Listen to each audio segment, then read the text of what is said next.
আপনাদের সঙ্গে আছি এএস আজাদ, ঢাকার গণমাধ্যম কর্মী।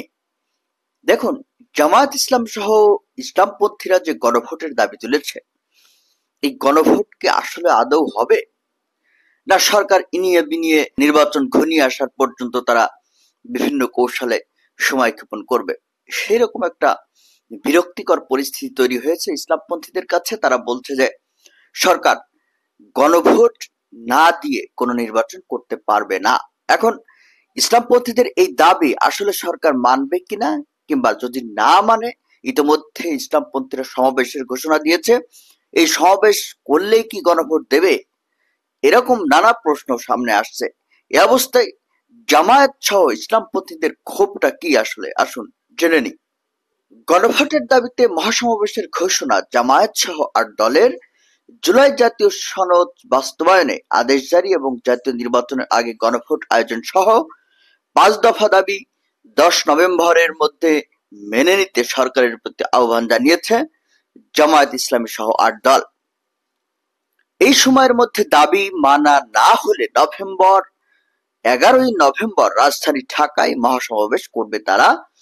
এ বিষয়ে এক ব্রিফিং এ জামায়াতের সেক্রেটারি জেনারেল মিয়া গোলাম পরোয়ার বলছেন যে ১১ই নভেম্বর ৮টি রাজনৈতিক দলের উদ্যোগে রাজধানীতে মহাসমাবেশ হবে।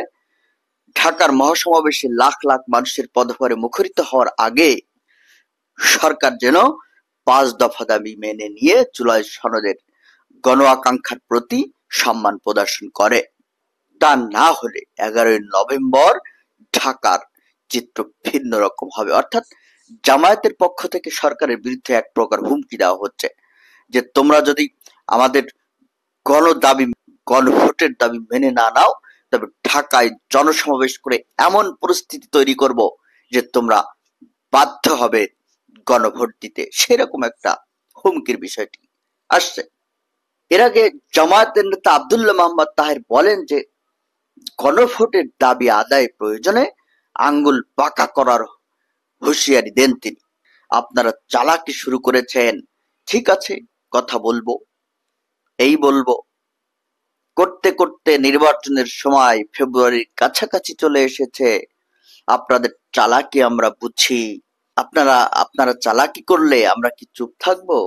আমরা এর প্রতিবাদে দাবি আদায়ের কৌশল, দাবি আদায় করার পন্থা আবিষ্কার করব। এরকম একটা কথা বলেছেন আব্দুল্লাহ মোহাম্মদ তাহের। তিনি বলেন যে আমরা এখনো নিয়মতান্ত্রিক আন্দোলনে আছি, সোজা আঙ্গুলে যদি ঘি না ওঠে আঙ্গুল বাঁকা করব।